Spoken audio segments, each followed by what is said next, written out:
so we can talk about the Hawkeyes and things like that. So, but Oh, okay. you can talk about baby number 7, those things. But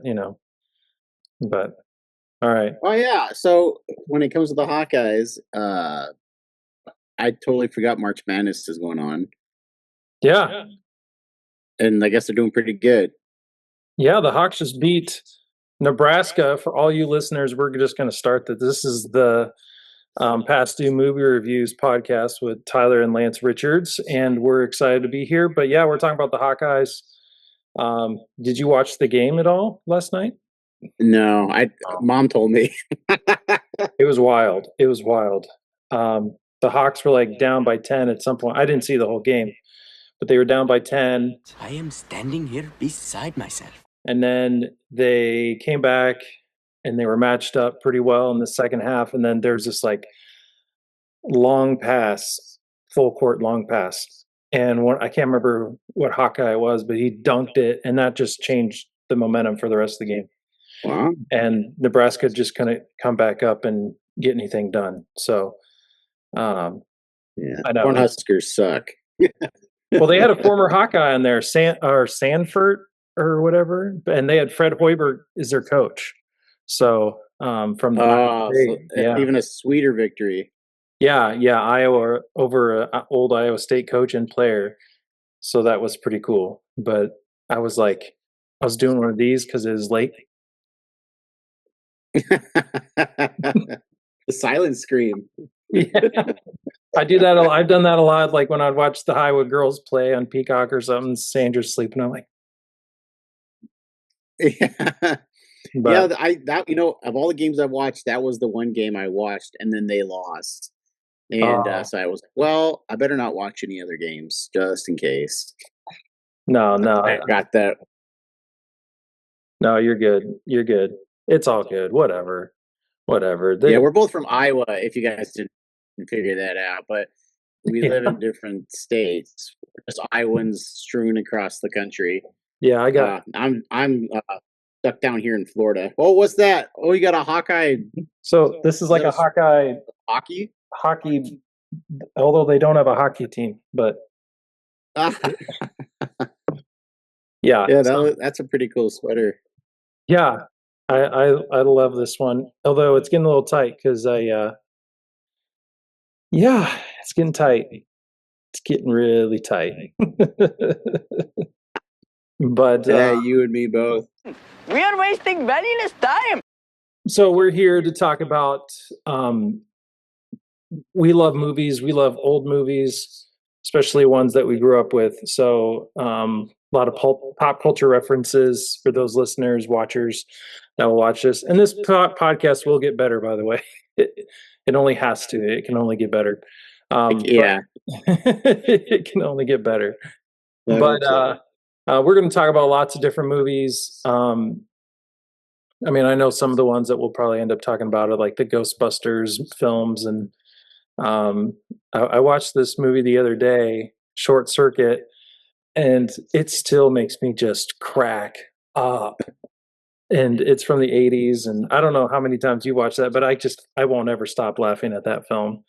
Just so many good. Johnny Five is alive.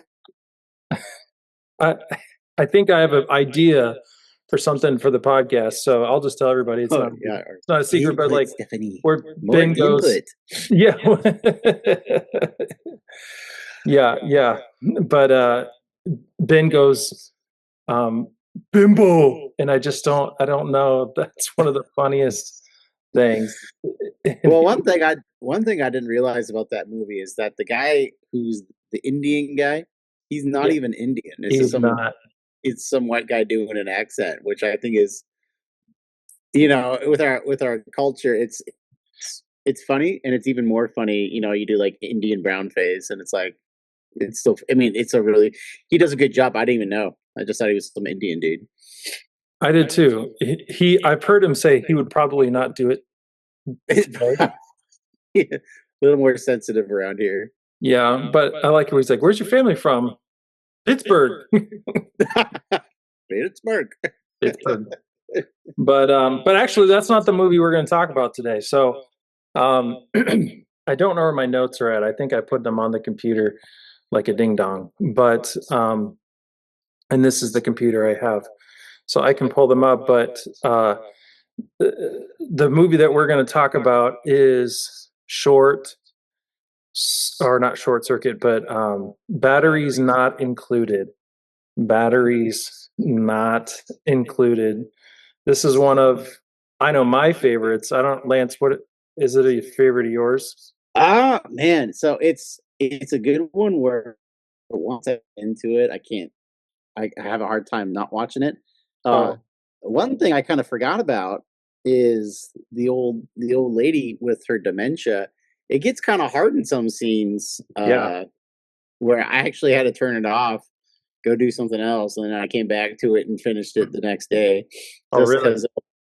Yeah, we just because I was like, oh yeah, I remember what's going to happen, and I just remember it kind of being a tough thing to watch. So I couldn't.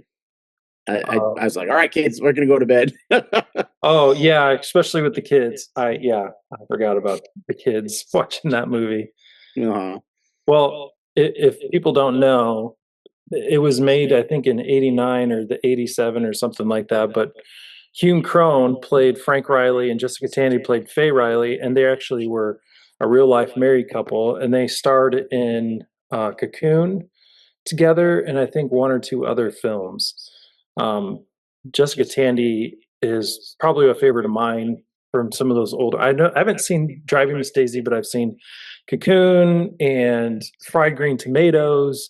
Like Yeah. those, she's just great in those films. But and then there's other actors and actresses. Frank McRae is Harry Noble. He's the boxer guy. Elizabeth Pina is Marissa Estevall, and Michael Carmine as Carlos, and Dennis. I don't know how to say his last name, but Mason Baylor. So that's like the main cast, and then is directed by Matthew Robbins and music by James Horner. And this music, I don't know what you think about this music, but I like this music because it has like that old big band feel, but then it Hmm. also has a lot of like that modern, like he just weaves things in really well. So I don't know what you think about that. Yeah, like like Steven Spielberg, he helped, like I think, produce it, so he didn't Yeah. direct it, but you could feel some of that whimsical stuff when the aliens are like flying around and Yeah. uh Yeah. you can kind of tell it's like, oh yeah, it's like kids would enjoy Yeah. this Yeah. part. But yeah, when you talk about the big band, you get the trumpets with the mutes in there, Mm. and you just kind of hearing that little, I don't know, like if you're back in the 40s or something, Yeah. just yourself on a dance floor. Yeah. I think it's probably one of the better soundtracks that came out of that. If you like movie soundtracks, I think just because it brought everything together. There were so many good moments. It really tied well with the cinematography, like especially in the beginning Mhm. where it goes from black and white to the color. And it is funny because if you think about it, the black and white is less, it doesn't have any color, and it was more alive with the music. And then as soon as it goes color, it shows all the dreariness and it starts to dwindle as far. So he did a good job of conducting and doing all those things. But uh, Yeah, it's interesting that you say that once the color gets there, that it's dreary, because you feel it and you're like, ugh, this is like, you just feel dirty. It went from romantic, like this, yeah, like, oh, I'm like, I remember way back then when you sit in a diner and have a cup of coffee and like an egg or something, yeah, and then all of a sudden you got this bulldozer just driving past and bricks are falling over, and just yep. like there's like, even like just the water, the puddles that they show, Oh, it's like, that doesn't, like, that just looks gross. Like, yeah, you feel icky, and you're like, yeah, ah, like there used to be a better time than this. yeah, for sure, for sure. And it's funny because you see the limo start to pull in, and this is the one nuance of the movie that I'm like, because otherwise for me this movie's fairly perfect, not like perfect like with effects, because everything gets better, right? But it's one of those movies that just moves so well. But this is the one where I'm like, why would a limo ever drive into this construction zone? There's got to be nails, glass. Like, who is the moron that just, I mean, either somebody with too much money, or this is just part of the movie where they're like, oh, Yeah. we don't care. This has got to move the movie along. But yeah, it was. I was It's like, funny because you can tell they're the bad guys. They open up the roof windows that you can't. It's like this red glow, or was it blue? no, it I was can't red. It remember. It was was like a red. red or blue, and you know, It's red. Yeah. yeah, you just get Oh, that you know kind of that dark feeling. yeah, yeah. But I And always thought it was funny when the cars rolling through there. I don't know if back in the '80s they just kept your tires really soft because it just seems like that thing's like kind of bouncing around. And its tires are getting pushed, and it's like I don't know. It seems like kind of like a bouncy ride. Yeah, no, well, I think that was one of the times they started to really come up with some of those compressed air shocks. That I think that was around that time because I think I had a car that had, yeah, my Buick Park Avenue. I think it might have had a compressor in it to help like the air shocks. Because I remember, I know I That's had right. another, Yeah, they gave you good bounce. yeah, but yeah, so that was one of the one nuance that I was like, because it's a fantasy sci-fi, I guess you could say. So there's you got to take it at some sort of face value without it being you going down the trail saying, well, that would never happen. But that was the one part that I was like, that's stretching it. But otherwise, I love this movie, and I think it's almost perfect for how it flows together. So, um, what was one of the things about this movie that you just like? It just popped out to you. Oh man.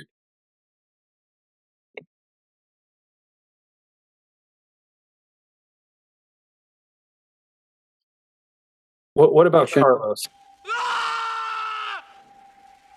Can you think maybe that Oh, I'll prompt you, well, one Carlos? thing I looked up about Carlos is that I was like, huh, I wonder whatever happened to him. Not much because 2 years later after the movie, he was dead from AIDS, and I was like, oh, he had a real short career. In his final movie, he was playing an AIDS patient, and I'm guessing it's because he was dying. He's like, hey, I'm gonna, Oh yeah, uh, and that was his final movie. But was it the yeah, band played on? Was that the movie?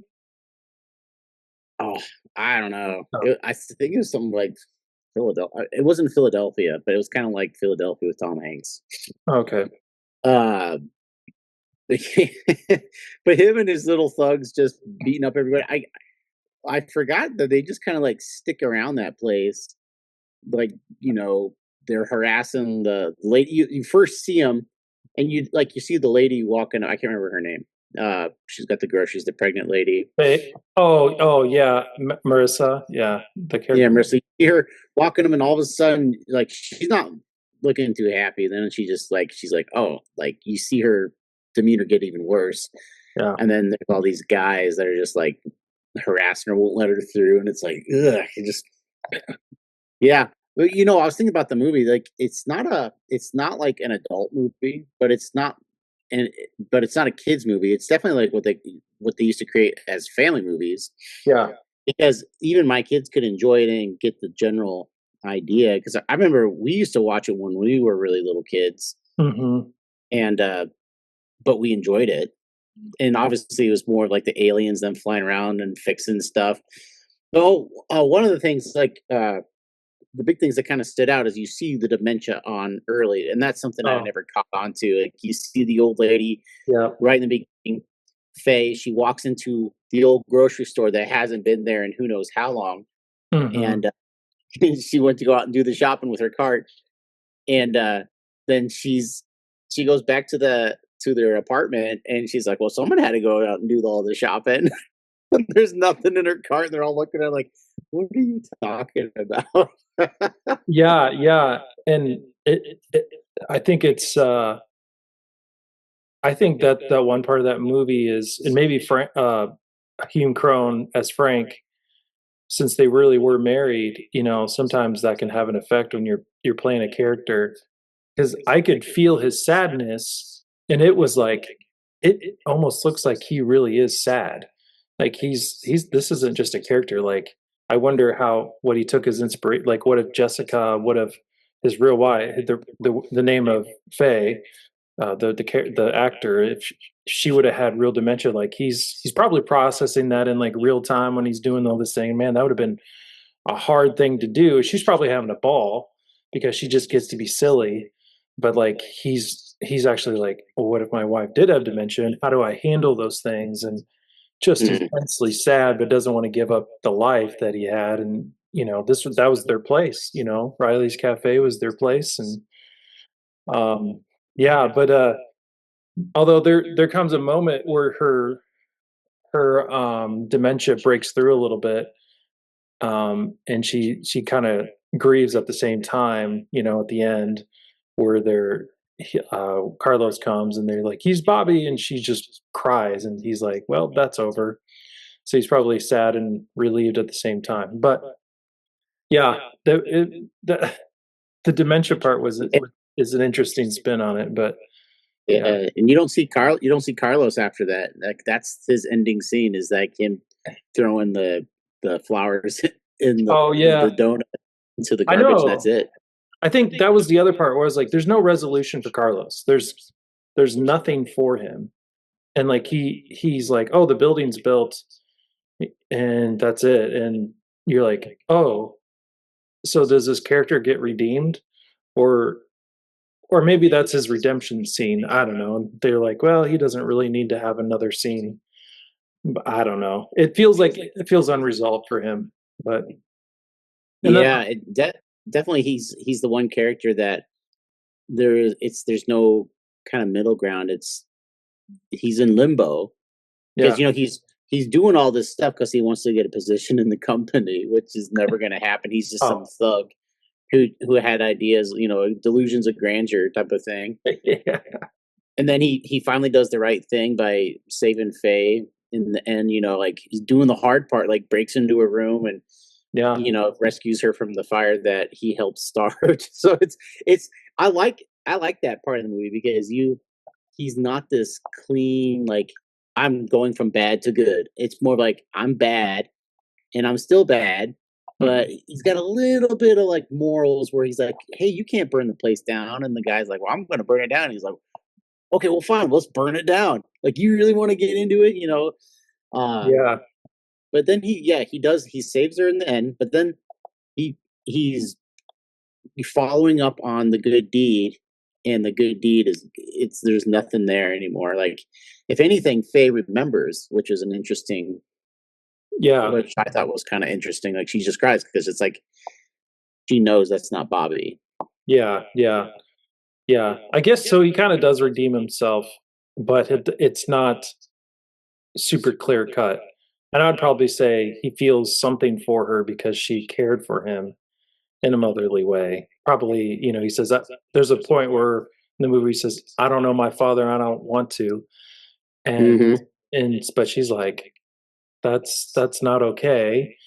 Even in her fuddled state of mind, she still was she knew that having parents was important. And so yeah, that Carlos character is probably the most interesting character, um, besides I would think Harry is a fairly interesting character, but the robots I think are probably the robot ships are probably in some ways the stars of the film without ever having to say a word. And that you never there's still a lot of mystery that surrounds them, which I almost wasn't sure about. But because like Mason gets the looking glass and he can see the things working, and you kind of get a glimpse, but then it flips and he knocks that looking glass out of his hand. And because I feel like maybe there just needed to still be enough mystery to it. So that was an interesting take if you think about that in the movie. If not everything has to be explained. So I don't know, but Yeah, it definitely keeps to the mystery because you do kind of wonder, and obviously they're like, well, these come from like China or Japan or something, yeah, and no, they're like these creatures that can recycle all this metal yeah, and they fix things. But then like yeah, he's in there with the magnifying glass, and you almost think you're seeing like little creatures like yeah, in there doing all the work, but it's kind of like his blood flow, his DNA, like kind of going through like as circuits, Mm-hmm. and that's what it is. That's what And it is. but yeah, it's because even when he gets damaged, they don't try to like just break him up like the other his spouse or whatever Yeah. robot comes over and fixes him up, which I forgot about. I thought it was a bigger deal. It was like, oh, that actually had a pretty quick resolve after he got hit with the axe. Yeah. And I was like, oh, he's gonna be out. And I'm like, oh yeah, he got fixed pretty fast. Yeah. Yeah. It's one of those things where with her though, the female robot, she has the plug-in and she's the only one that plugs in and she has to plug in often. So I'm like, do they go through heat or and you're like, what's going on?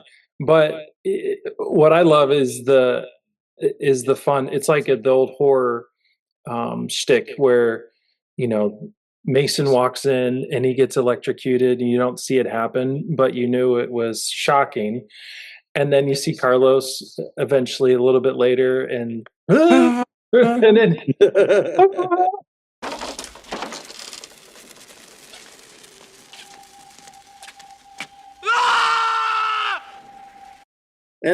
just music kind of helps too because the music could have went a few different ways. yeah. It plays it very comical, but it plays it comical with the big band. It keeps you in the time period of what they would have remembered or what Faye would have remembered. That's true. Yeah. Dun, dun, dun, ba-da-da-da-da-da. Yeah.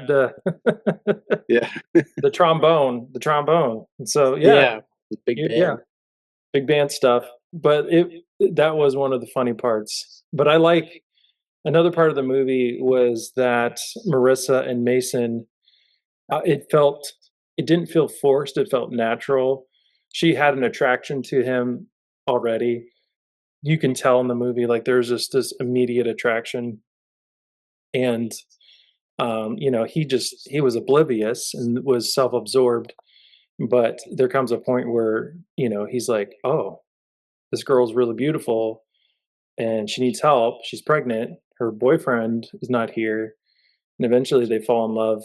And it feels, and maybe I'm over sensual, or maybe I'm over like romanticizing it, but they just go naturally. And that's what I love about that movie is all the relationships, dysfunctional as they were because they didn't know each other and they lived in the same building, that it brought them together. And that was the whole point of the movie, was like some this thing that was unknown brought them together, which I guess if you could put it in Christianity terms, there's something, the Lord brings people together. But not to make this into a Christian review, but it's just one of those things where you're like, it is important for things to help us to come together and we can bond and share Hmm. family. And it doesn't have to be normal, but the norm, but it can be unique. And yeah, so but Yeah, I think that is interesting that you bring that up because what I think like the biggest analogy you see is that the world around them is crumbling, it's falling apart. Like I think literally everything is gone. Like everything is getting destroyed. yeah, And there's these outside forces that are trying to break them up and they're desperately holding on to whatever it is that's keeping them there. They don't even know what it is. yeah, I think Mason, his ex-girlfriend, she goes, you just like old stuff. Like what's wrong with you?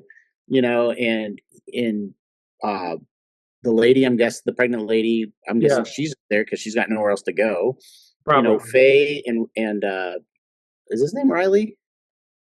Frank Riley, yeah. Frank. Yeah. Uh they're there because that's where they lived. That's Mhm. just where they have their business and their Yeah, life. And then I'm guessing, I can't remember the big boxer's name. Uh Harry. yeah, Harry. He's the Harry, no. superintendent uh and he just hangs out and doesn't say a word. And but when he does talk, it's all like the cliches of the movie. But yeah, but like you said, like everything's falling apart, and then there's a part where Frank, they're wondering why these robots are there, and Frankie's like, well, maybe it's because of me and Faye, like we needed help. Mhm. And then the pregnant lady, I keep forgetting her name, she goes to Mason, she goes, well, maybe they came for you. And Mhm. in the end, they came for all of them, Yep. and they they helped fix their situation. You know, Yeah. nothing was too much. And once things got to their worst, right? All of a sudden, I and this is the part of the movie I forgot. I always thought it was just like the five little guys. I forgot there's like Oh, feel like a couple thousand of them all come out yeah. of nowhere, and they're all kind of like, and that's where like it seemed like the Spielberg kind of ET vibe. Yeah. You know, they all come down and like whoop, and there it is. Well, and it leads to the end of the movie where this is a total fabrication. This is where it breaks down because it's just funny and it doesn't need to make sense. But you know, where that Lacey builds is, you know, the guy that's kind of behind all the other. He's kind of the villain in some sense, Yeah, but he builds his building around this little apartment building, and I'm like, no, that would never happen. And I'm like, yeah, and that is so dumb. And by the time it's built, you know, Frank and Faye are probably dead. And you know, like because that would have been a huge skyscraper, and it's just at the end it just breaks down, but it doesn't really matter because it's the end of the movie, and everybody loves the heartwarming thing at the end of the movie. But uh, what I love, there's some funny things in the movie though. So it's totally 80s, and Mason's mullet is, oh man, yeah, epic. that was a mullet to Yeah, die for, really. I yeah. I mean, think he had a rat family in there. oh man, but so that was one of the 80s things.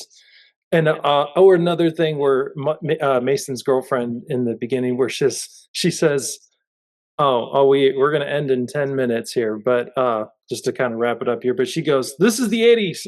Nobody likes reality anymore, Yeah, which is counter to what our culture says now, because we're like, well, we want reality, we want real. Um, uh, what are some of your favorite lines from the film? I mean Harry.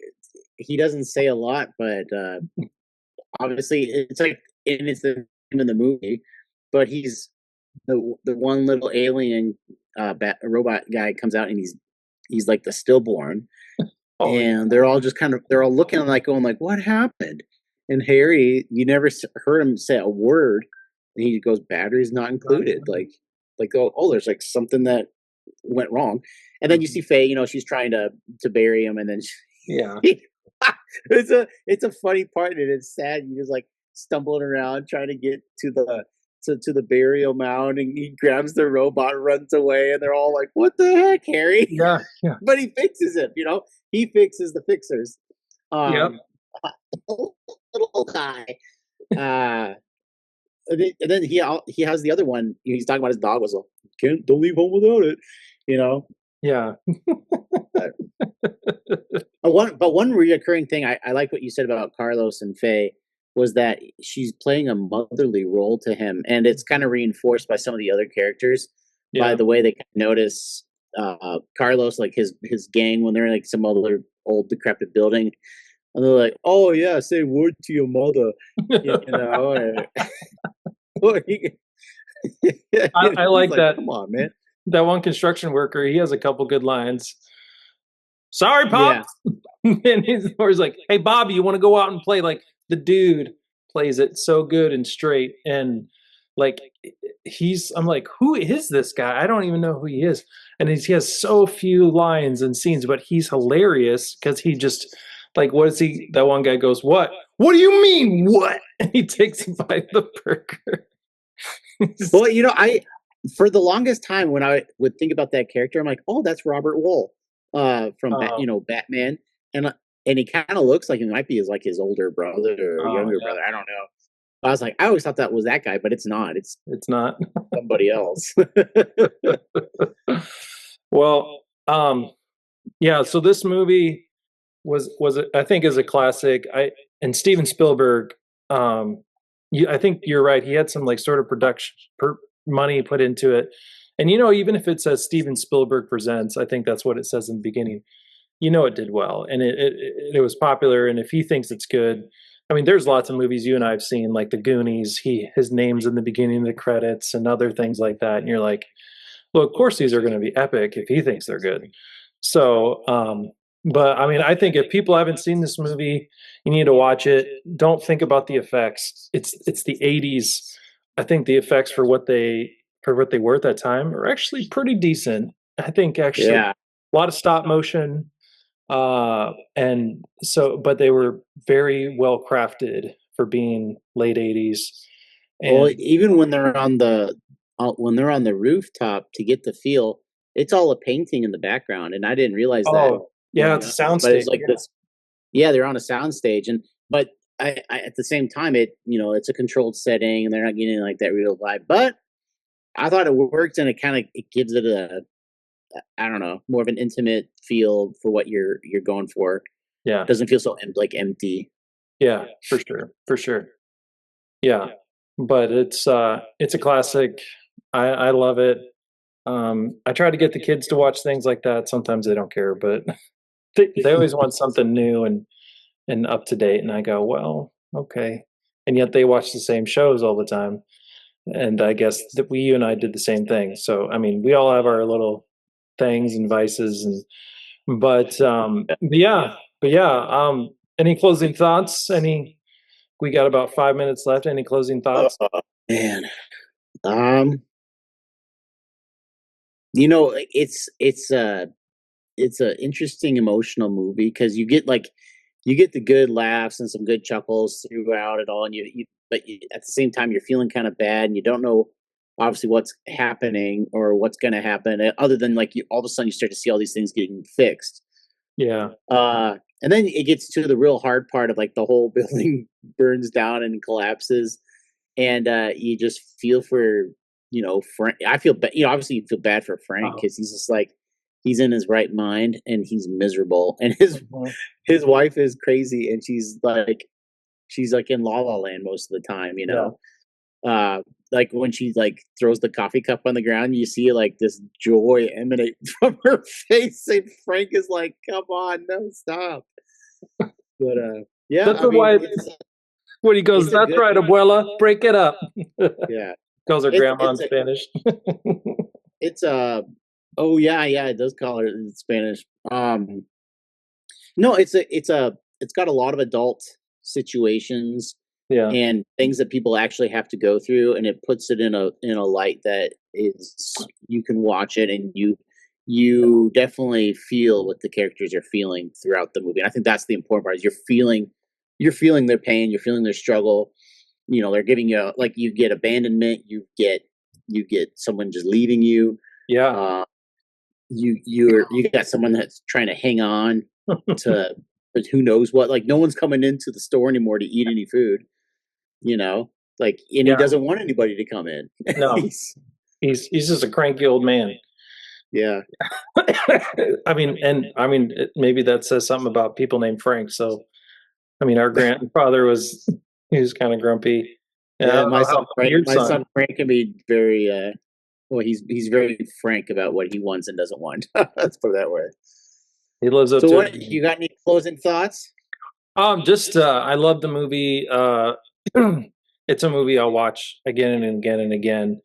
And I think for me, what I love is older actors that are just so comfortable, because whether people like older actors or not, they actually can bring so much comfortability. And it wouldn't surprise me if Jessica Tandy and Hume Crone would have just made everybody at ease, and they were just so just so good at what they did. And but I think the music is always what helps me. It helps me if the music is touching in the right way, it'll land. And I mean, there's movies that we could talk about, like Lord of the Rings and even Star Wars and things like that. The music helps connect the movie so completely. When music doesn't, like sometimes music is just a filler. Like Tommy Boy is one of those movies where you're like, oh, this is a total filler. But this music was so intentional and so good. And I think that it's one of the greatest pieces in a film that can help tie everything together. So, and I just think James Horner he nailed a lot of his films in the 80s. He just was so good. There's a lot of movies that you and I have loved probably that we would agree that he just No, yeah. on the head. So, But well, yeah, we don't have much time, but Lance, it was good talking to you, and I know we're going to do this again, people. And of course, we're brothers, and we will talk outside of this. But but yeah, hopefully, Maybe. maybe yeah, right. But Well, I think I got to pick the movie this time. What you got anything in mind you want to watch? You want to keep it to the Spielberg? You want to keep to the James Horner soundtracks, or whatever you want, just you pick a film, and we'll do it. So I said I already picked. You got to pick. you already picked? Oh, I picked Batteries Not Included. oh, okay. Did you? Okay. Man, man. You sent the list, and then I was like, well, let's just do the top of the list. Well, 'Cause okay. I I'll tell you really what. don't- Since Short Circuit, we talked about that a little bit, and it's really funny, and it's got so many good lines. Let's just do that one. We'll do that. So we got Short Circuit heading up to you. So, all right, y'all. We will talk to you and see you later. Hope you all Johnny have a Five good night. Is alive. See y'all. Peace out.